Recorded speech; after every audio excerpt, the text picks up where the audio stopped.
Assalamualaikum warahmatullahi wabarakatuh. Innal hamdalillah nahmaduhu wa nasta'inuhu wa nastaghfiruh wa na'udzu billahi min sururi anfusina wa sayyiati a'malina. May yahdihillahu fala mudilla lahu wa may yudlilhu fala hadiya lahu. Wa asyhadu an la ilaha illallah wahdahu la syarika lah. Wa asyhadu anna Muhammadan abduhu wa rasuluh. Allahumma salli ala Muhammad wa ala ali Muhammad. Ya ayyuhalladzina amanu taqullaha haqqa tuqatih wa la tamutunna illa wa antum muslimun. Ya ayyuhan nasu taqu rabbakumul ladzi khalaqakum min nafsin wahidah wa khalaqa minha zawjaha wa batha minhuma rijalan katsiran wan nisaa wattaqullaha alladzi tasaaluna bihi wal arham innallaha kana 'alaikum raqiba. Ya ayyuhalladzina amanu taqullaha wa qulu qawlan sadida yuslih lakum a'malakum wa yaghfir lakum dhunubakum wa may yuti'illaha wa rasulahu faqad faza fawzan 'azima. Amma ba'd, fa inna asydaqal hadits kitabullah wa khairal hadi hadi Muhammadin sallallahu alaihi wasallam wa syarrul umuri muhdatsatuha fa inna kulla muhdatsatin bid'ah wa kulla bid'atin dhalalah wa kulla dhalalatin finnar. Ma'asyiral muslimin rahimani wa rahimakumullah. Melanjutkan pembacaan qawaidul Qur'aniyah, masih di kaidah ya ayyuhalladzina amanu taqullaha wa kunu ma'as-shadiqin. Wahai orang yang beriman, bertakwalah kalian kepada Allah dan hendaknya kalian bersama orang-orang yang jujur. Pertemuan yang lalu, Syekh memberikan contoh, masih banyak dari kalangan kaum muslimin yang mereka tidak jujur dalam ucapan. Mereka tidak jujur dalam janji. Mereka tidak jujur berkaitan dengan ikatan-ikatan.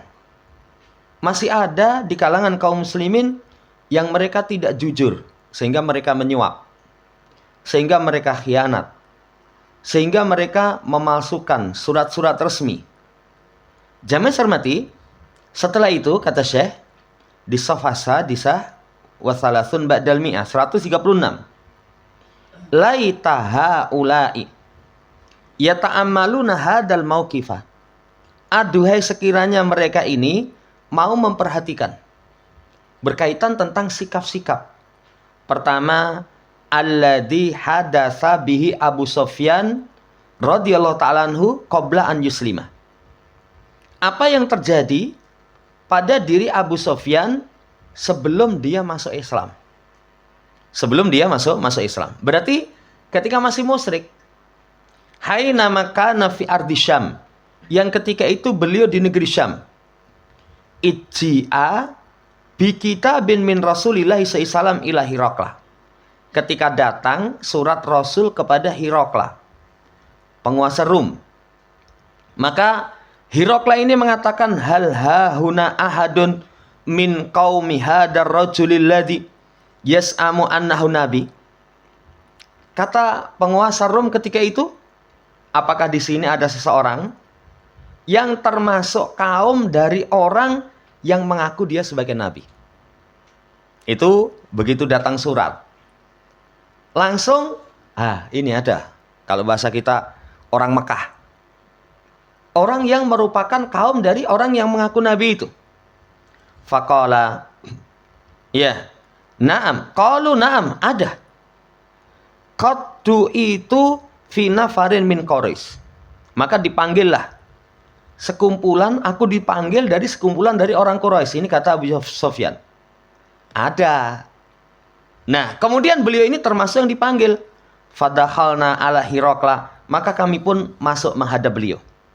Fa'ajlasana baina yadahi, kemudian beliau pun mendudukkan kami di hadapan beliau.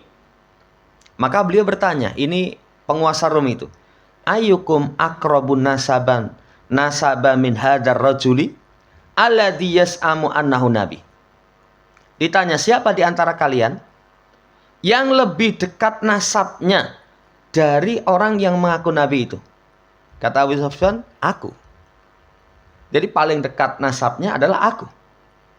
Kemudian fa'ajlisuni baina yadayhi, mereka pun mendudukkanku di hadapan penguasa Rom. Wa ajlisu ashabi halfi, kemudian teman-temanku didudukkan di belakang. Tsumma da'a bi turjumanihi, kemudian dia pun memanggil dengan penerjemahnya. Faqala lahu kullahum, maka Hirokla Adimur Rum ini berkata kepada tukang terjemah, katakan kepada mereka, inni sa'ilun hada anir rajulil ladzi yas'amu annahu nabi. Sesungguhnya aku bertanya tentang orang yang mengaku nabi. Ya, kata Abu Sufyan, fa in kadzabani fakadzabuhu. Kalau misalkan dia bohong kepadaku, maka mereka pun juga akan mendustakannya. Maka Abu Sufyan, waimullah laula mahafatan an yuksiru alayyal kadiba lakadibtu. Coba posisi Abu Sufyan ketika itu, penentu itu. Penentu, artinya kalau misalkan dia ditanya, hei, koncomu bahasa kita, sing ngaku nabi itu piye, coba sebutkan sifat-sifatnya. Kata Abu Sufyan, kalau misalkan dia berdusta, nanti ini digawe ngapusi, orangnya jelek misalkan. Ini orang Rom ini orang Syam ini akan percaya. Akhirnya Rasul nanti didustakan.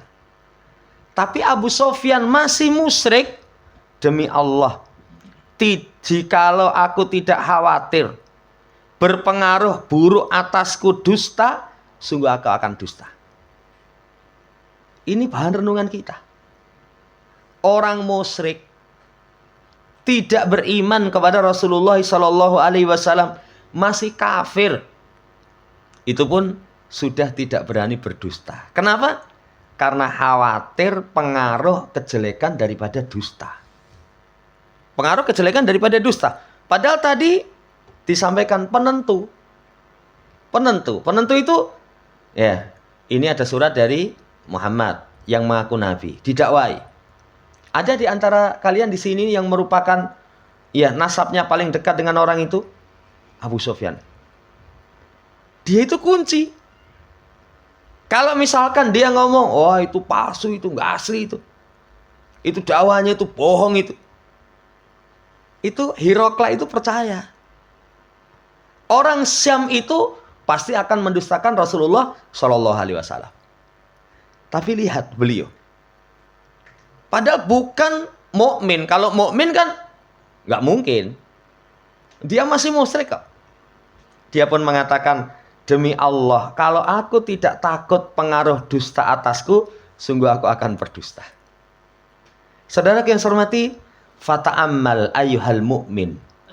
Kata penulis, perhatikan wahai orang mukmin, kaifa hadara hadar rajulu alladzi kana musyrikan yauma idzin minal kadzibi. Bagaimana keadaan orang ini yang sangat hati-hati dari dusta, sementara ketika itu masih musyrik. Masih musyrik aja wedi berdusta. Lah masa kita yang mukmin ngapusi terus. Iya. Yang dicontohkan kemarin, ngomong dusta, janji, menyelisihi, ada ikatan-ikatan, dibatalkan, suka mensuap, suka mengkhianati, pemalsuan misalkan auraq rasmiyah, surat-surat resmi. Masa kita mukmin nggak malu? Kata Syekh, fata'ammal ayyuhal mu'min. Coba renungkan. Coba renungkan. Bukan berarti memuji, oh itu wong musyrik itu luwih jujur, enggak. Bukan berarti seperti itu. Kan sekarang ada orang terkesima dengan orang kafir, memuji luar biasa. Wah, Jepang itu disiplinnya luar biasa. Ini saya pernah dengar cerita itu. Jadi kalau lampu merah, ijen, padahal sana-sana semua nggak ada, mandek itu. Kalau kita coba, Lamu mulai ijen, ngopo nunggu ra ono apa-apa, bandang. Iya, lah wong abang saja, lah mau ijo kok. Ya mau ijo, namanya lampu merah kan merah, kuning, hijau. Kadang saudara yang saya hormati bukan takjub kepada orang kafir, tapi ini menunjukkan kejujuran itu sangat luar biasa. Sangat luar biasa. Orang musyrik saja itu dianggap aib. Li'annahu yarahu aron wasuyatan la taliku birrajulil ladzi ya'rifu jalalata sidqi wa qabahal kadibi. Karena dia memandang namanya dusta itu aib, hina, cacat. Tidak layak bagi seseorang yang mengetahui tentang keagungan kejujuran, tercelanya dusta. Tercelanya dusta. Nah, ini orang harusnya marah, dituduh ngapusi, orang ngapusi kok. Itu marah, kenapa? Karena aib. Karena aib. Ya. Yeah. Saya pernah kejadian itu ada seseorang barangnya hilang. Setelah digulai ra ketemu, misalkan ini dipan, itu ternyata di bawah dipan. Di bawah dipan. Iya, ditanya, kamu yang ngambil? Kamu enggak, semuanya enggak. Tapi dia katakan, ora mungkin, tetap mesti ana wong jimui. Bareng rame terus akhirnya diguang di bawah dipan. Orang yang dituduh betul-betul enggak ngambil, marah itu. Kenapa? Karena aib. Mosok ngapusi ya? Saudara yang saya hormati, nggak layak. Abu Sufyan memandang itu satu perkara yang aib, satu perkara yang hina. Innaha muru'atul arabi. Karena itu muru'ah, kehormatan. Kehormatan. Nanti ada pembahasan, para ulama itu nulis sebab-sebab muru'ah. Salah satunya menghindari dusta.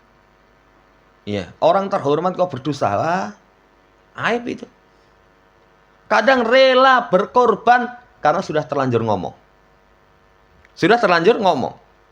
Walaupun mungkin resikonya berat. Lah mbok wis wae batal ya ora. Aib bagi saya wis janji kok ditinggalkan. Orang yang punya harga diri, punya muruah itu seperti itu. Punya muruah, punya harga diri itu seperti itu. Jadi saudaraku yang saya hormati, dusta enggak. Walaupun tadi mungkin kadang butuh pengorbanan. Mangkat tenan, mangkat adoh loh. Iya. Sementara butuh modal, butuh tenaga, butuh waktu. Apa kata dia? Nah, saya sudah terlanjur berjanji kok. Lo kan iso batal ke enggak? Ya, itu aib. Orang yang terhormat kalau ngomong mencela-menceli. Sampai bahasanya orang esok dele, sore kerupuk. Wah. Kalau dele dari tempe saya mending ya. Ada proses. Artinya ada proses. Dele dikasih ragi, ulah. Esok dele sore tempe, masih mending, ada proses. Tapi esok dele sesuk jadi kerupuk itu. Saudara yang saya hormati, perhatikan muru'atul arabi. Alladzi kana ya'uddul kadiba min akbahil akhlak. Yang dihitung dusta itu termasuk akhlak yang paling paling buruk. Contoh renungan yang pertama. Yang kedua, walihada lama su'ila Ibnu Ma'in rahimallahu taala anil Imam Syafi'i. Ibnu Ma'in ditanya tentang Imam Syafi'i. Beliau berkata, "Da'na wallahi law kanal kadibu halala lama na'athu muru'atuhu an yaktiba." Ya, biarkan kami. Demi Allah, sekiranya dusta itu halal, itu sungguh kehormatan itu akan menghalangi untuk dusta. Beliau ditanya, ya, di Ibnu Ma'in itu ditanya tentang Imam Syafi'i. Saudara yang saya hormati, ini menunjukkan orang yang terhormat itu ra mungkin ngapusi. Ra mungkin ngapusi. Makanya kalau dia sudah berucap, betul-betul. Betul-betul, jangan ucapannya mencela-mencela. Kan sekarang ada orang yang berucap itu bolak-balik. Kalau itu tokoh, medeni. Lah tokoh itu ngomong sepatah dua patah kata, wartawan itu sak ruangan kebak. Ya. Kalau misalkan ucapan dia hari ini A, besok berubah menjadi C. Apa? Iya. Ndek ngomongin ini, nanti sudah. Kalau orang sekarang itu cerdas itu digathuk nih. Omongan kemarin ini, omongan sekarang ini. Iya. Apalagi kalau itu sekelas yang disebut sebagai tokoh agama. Dulu ada itu. Zaman belum aneh-aneh orangnya ini. Dulu mengatakan pokoknya semua teladani Nabi Shallallahu Alaihi Wasallam, pegang teguh Rasulullah SAW. Seiring berlalunya waktu, ketika kita ajak kembali kepada pemahaman salaf, nggak ada zaman Nabi, centang, nggak ada zaman Nabi, centang, nggak ada zaman Nabi, centang. Berarti kamu itu dari rambut sampai sikil bid'ah kabeh katanya. Lagi piye tuh? Katanya tokoh agama kok ngomongin mencela-mencela. Saudara yang saya hormati, ini kehormatan. Kemudian datang dalam terjemah Al-Hafidh Ishaq bin Hasan Al-Harbi. Annal imama Ibrahim Al-Harbi su'ila anhu. Bahwasanya Imam Ibrahim Al-Harbi itu ditanya tentangnya. Faqala thiqah. Walau annal kadhiba halalun ma kadaba Ishaq. Ishaq ya. Itu Ishaq bin Hasan Al-Harbi. Imam Ibrahim ini ditanya, gimana Ishaq ini? Kata beliau thiqah, terpercaya. Kalau misalkan dusta itu halal, Ishaq nggak akan berdusta. Kalau halal. Wah, kalau kita merenungkan seperti ini, jauh ya kita itu dengan mereka. Kita itu jauh dengan mereka. Iya. Lah ini yang kata penulis coba diperhatikan. Perhatikan kondisi seperti ini. Misalkan halal, mereka Ishaq itu nggak mau dusta itu. Karena sekali lagi dusta itu menyelisih muru'ah. Menyelisih muru'ah. Demikian pula Ibrahim Al-Harbi yaqulu fil imamil muhaddis Harun Al-Hammal. Ketika berbicara tentang Imam Al-Muhaddis Harun Al-Hammal, lau annal kadhiba halal la tarakahu Harun. Tanazuha. Kalau sekiranya dusta itu halal, Harun Al-Hammal yang muhadis ini sungguh akan meninggalkannya sebagai bentuk penyucian diri. Sebagai bentuk penyucian diri. Misalnya halal. Lah kita, jangankan kok yang halal, subuhat diterjang. Jangankan yang subuhat, haram aja, tewabrak itu. Sangat jauh, saudaraku yang saya hormati. Kalau kita mau memperhatikan, kita ini malu. Ini ucapan Ibrahim Al-Harbi. Kemudian, walillahi darul imam al-Auza'i. Haitsu qala Imam Al-Auza'i ketika berkata, wallahi lau nada munadin minas sama anal kadhiba halalun makadzabtu. Demi Allah, sekiranya ada penyeru dari langit. Misalkan, umat manusia, dusta itu halal bagi kalian, aku nggak akan berdusta. Menunjukkan dusta itu sekali lagi akbahul akhlak yang paling buruk. Ini ucapan Imam Al-Auza'i. Fa aina min hadza ulaikal ladina istamarul kadiba. Coba mana orang-orang yang terus-menerus dusta itu mana? Orang yang terus-menerus dusta, ucapan, perbuatan, keadaan. Ucapannya dusta, perbuatannya dusta, keadaannya dusta. Endi wonge coba? Apa enggak moco kisah kayak gini? Apa enggak malu dengan Abu Sufyan yang musyrik ketika itu? Iya. Saudara yang saya hormati, mana? Bal wamtahinu, bahkan mereka meremehkan, walam yaktafu bihada, bahkan tidak cukup dengan ini. Bal rawaju syai'an min adatil kufari fil kadhib. Bahkan parah lagi, mereka lariskan sesuatu dari tradisi kafir berkaitan dengan dusta. Apa ada budaya orang kafir dusta? Ada. Kama huwal halu fima yusamma bikadibatil ibril. Sebagaimana keadaan pada apa yang dinamakan dengan kadibatil Ibril. Jadi budaya kafir yang disebut dengan April Mop itu dirayakan hari pertama bulan April dengan ngeprang. Jadi bikin lelucon kebohongan yang dalam Islam ini haram. Tradisi orang kafir itu. Wow, kalau kita kadang delok seneng. Delok seneng. Misalnya kayak kabar ya, orang yang dia cintai itu kecelakaan mati. Ya itu nanti ditunggu reaksinya piye. Begitu reaksinya itu langsung misalkan kondisinya apa ya? Histeris, macam-macam misalkan. Itu langsung orang yang dicintai itu teko ngerangkul. Oh, itu senang-senang. Dusta itu. Seperti itu tradisi orang kafir. Lah wong Islam katut-katut.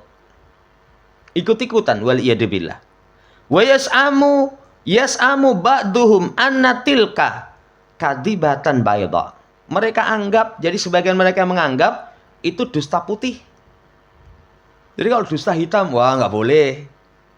Tapi kalau dusta putih itu sekedar untuk membuat kegembiraan. Wah, nggak boleh. Tidak diperbolehkan. Ada yang sempat rame itu, seorang anak SMA atau apa itu.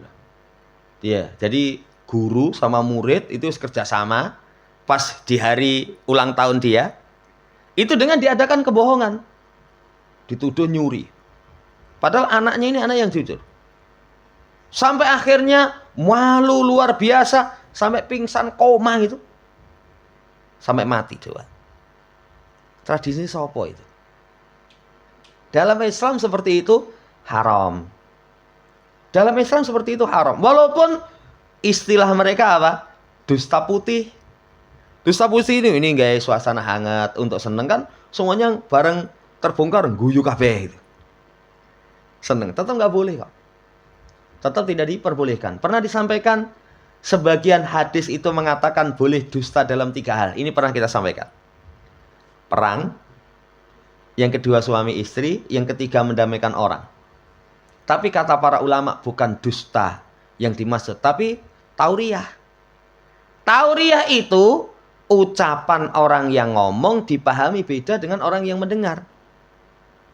Dusta sama sekali nggak boleh. Kalau tauriah contohnya suami istri yang pernah kita sampaikan kisahnya Ummu Salamah dengan Abu Thalhah.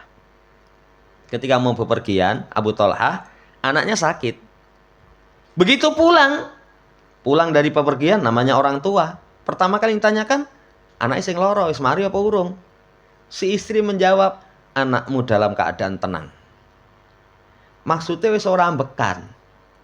Dipahami sama suami, oh maksudnya wis mari. Dihidangkan makanan, madang wareg. Lihat istrinya berselera hubungan. Setelah selesai, Abu Thalhah kalau ada seseorang nitip barang, kemudian berkehendak mengambil barang itu, bagaimana sikap orang yang dititipi? Jawabannya mantap, wajib diwehke. Dikembalikan. Kata sang istri yang cerdas, anakmu itu titipan Allah, sekarang sudah diambil, kuburan. Wah, langsung itu. Lah gimana nggak kaget? Anaknya mati, mangan seger. Hubungan suami istri. Setelah itu, bareng wis marem baru diomongi anakmu mati. Kok Roya mau teko mau orang ngomong ngono sisan ini. Itu namanya tauriah. Jamaah hormati, tapi kalau dusta nggak boleh, apalagi hanya sekedar untuk diketawakan. Hanya sekedar untuk diketawakan. Dusta hanya sekedar untuk diketawakan. Kalau di kalangan sufi kuburiyun biasa, dongeng gitu. Cerita, yang ceritanya itu ternyata bohong dalam rangka hanya untuk diketawakan. Saya dengar cerita itu dari seorang ustadz yang gelar itu masya Allah kayak banget itu. Dia cerita besok di akhirat itu nanti akan ada pemborong-pemborong katanya. Kemudian suruh menyelesaikan proyek ini, proyek itu. Ngapusi belas, nggak ada ke dalam Quran dan hadis. Itu sing ngurung wah, lucu. Saudara yang saya hormati, dusta apalagi hanya pengen diketawakan itu satu perkara yang haram. Wa ma'alimu anal kadiba kullahu aswad. Tidakkah mereka tahu dusta itu semuanya hitam? nggak dikecualikan oleh syariat yang disucikan. Nggak dikecualikan. Kalau dusta itu boleh, itu syariatnya wong Syiah. Wong Syiah. Ya, sing sekarang lagi rame itu, Basar Asad mati. Jadi orang mati. Kalau orang Syiah itu bahasanya apa? Mut. Itu ini orang mati. Ya, itu orang Syiah. Tapi kalau syariat Islam itu disucikan dari dusta. Kemudian wa yuqalu lau lam yakun min hasaratin yujniha haula illadina yakdibuna illa annahum yatahallafuna bikadibihim hada an rabbil mu'minina shadiqin. Kemudian dikatakan, jikalau tidak kerugian yang dipetik oleh orang-orang yang berdusta itu tidak ada lain kecuali mereka dengan dustanya itu akhirnya diundurkan dari kafilah golongan mukmin yang jujur. Itu cukup. Itu kamu bukan mukmin shadiq lo ya. Bukan mukmin shadiq, ngapusin no. Misalkan kerugiannya cuma itu sudah cukup. Sudah cukup. Alladzina anahumullahu bihadil qaidatil qur'aniyatil muhkamah. Yang Allah memperhatikan mereka dengan kaidah Quran yang muhkamat. Wa kunu ma'as shadiqin. Lakafathum radi'a. Itu sudah cukup bagi mereka untuk menjadi penahan. Ngapusi? Enggak. Nanti kalau saya ngapusi, saya tidak dimasukkan dalam golongan mukminun as-shadiqun. Satu, itu sudah cukup. Belum lagi kemarin disampaikan 24 bohong itu, wah luar biasa. Terakhir sekarang, ma'aharona ma'saral aba wal murabbiin. Maka alangkah pantas, wahai para bapak, wahai pendidik, an-nurabbiya ajyalana ala hadal hulkil azim. Untuk kita didik generasi-generasi kita di atas akhlak yang agung. Wa ala karahatil kadhib. Dididik untuk benci kepada dusta. Wa anakuna lahum qudwatun hayatun yarawnaha bi ayunihim.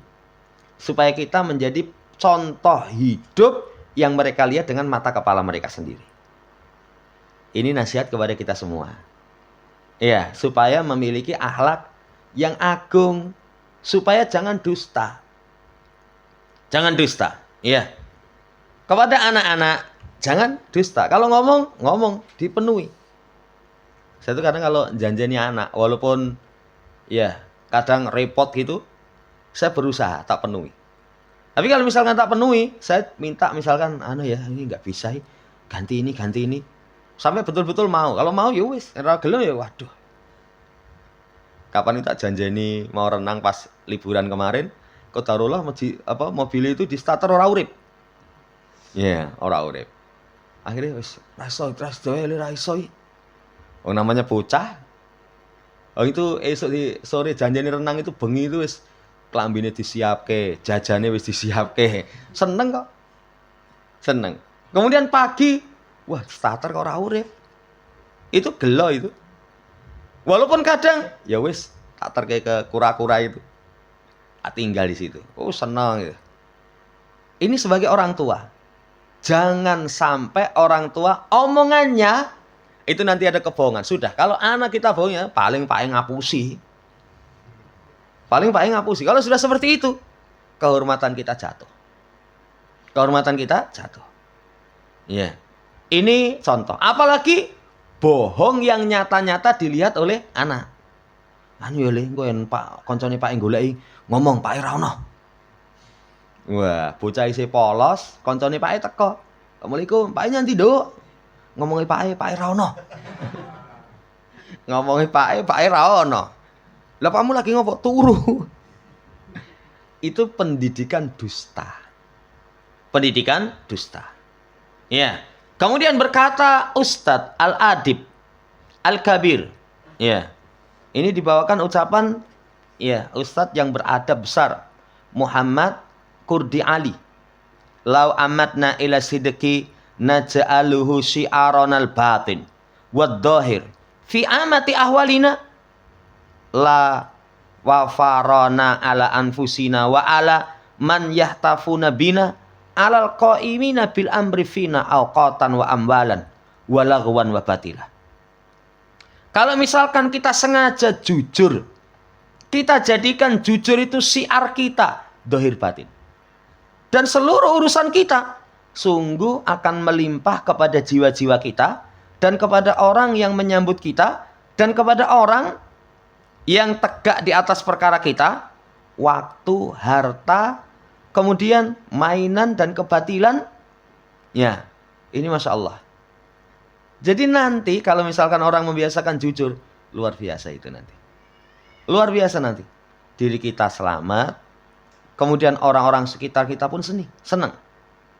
Wala isna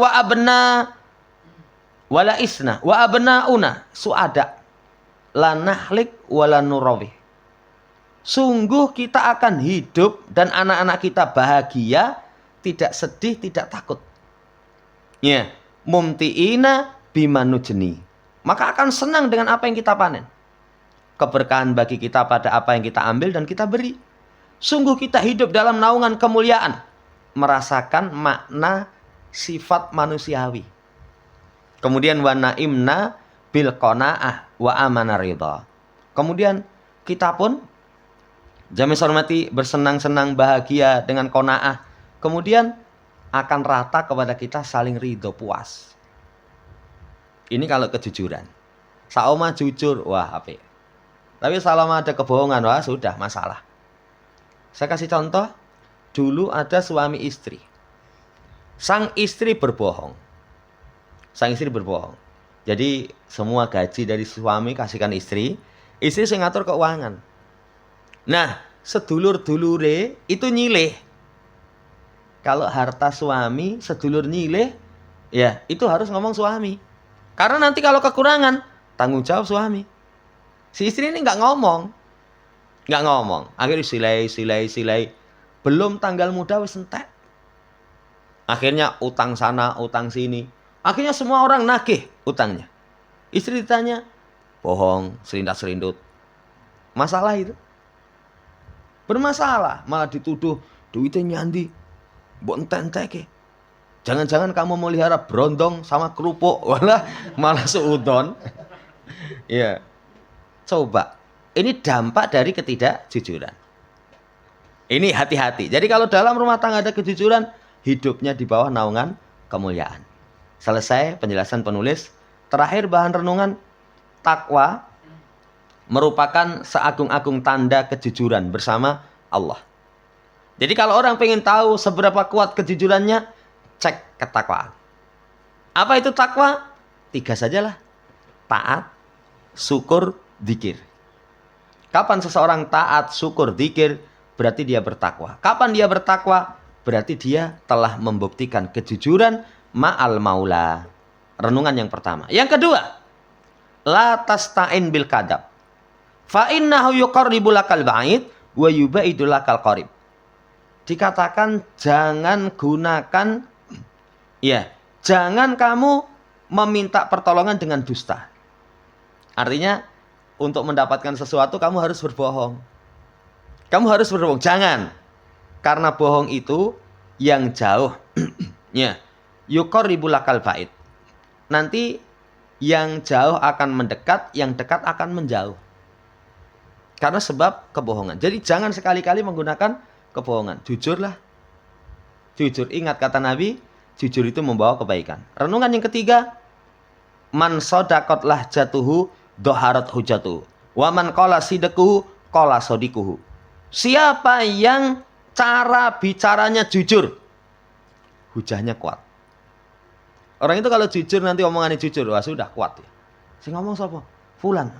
Yakin saya. Wah ngomong iya, saya percaya. Tapi kalau orang senjata dusta, si ngomong siapa? Dia lah ember wi. Ya, coba percaya. Itu sekali dia jujur nggak dipercaya itu. Demi Allah, tallahi billah. 3 sumpah dia pakai. Demi Allah, tallahi billah. Saya ora percaya saya. Saya ora percaya. Siapa yang jujur cara bicaranya, hujahnya nanti akan menang. Waman qala sidquhu qala sodikuhu. Tapi siapa yang sedikit kejujurannya, koncone sithik. Ya, nanti kalau orang itu pembohong, kita dekat, hati-hati. Nanti dipeloroti. Karena orangnya bohong. Jadi kalau dia dengaran itu nyedak-nyedak mesti. Bareng ngapi, sesuk arep ngrepoti. Piro? 5 juta. Alah, biasanya meneng wae ngapi. Orang itu kalau saudaraku yang saya hormati terbiasa bohong, nanti sedikit temannya. Terakhir, mabari jasidahu fi mujtama'in illa qala fasadu. Tidaklah kejujuran itu nampak di satu masyarakat kecuali kerusakannya akan sedikit. Makanya kalau di negeri kita, saudaraku yang saya hormati, kok kerusakan itu banyak sekali, ternyata kedustaan itu yang nampak. Kedustaan itu yang nampak. Kadang ngapus itu saking pinternya ngapusi. Saya pernah lihat buku itu jelas-jelas palsu. Kan kalau buku itu ada pencetaknya resmi ada. Jadi kalau diperbanyak untuk diperjualbelikan tanpa seizin kan nggak boleh. Itu ditulis itu, awas barang tiruan tidak barokah. Padahal genah bukunya palsu. Orang kalau moco, wah barang tiruan tidak barokah, berarti ini asli. Padahal palsu itu. Itu saking pinternya seseorang. Ini hati-hati. Semoga Allah Subhanahu wa taala menghiasi kita dengan kejujuran dalam ucapan, perbuatan ataupun keadaan. Wallahu taala alam. Demikian. Ada yang tanyakan?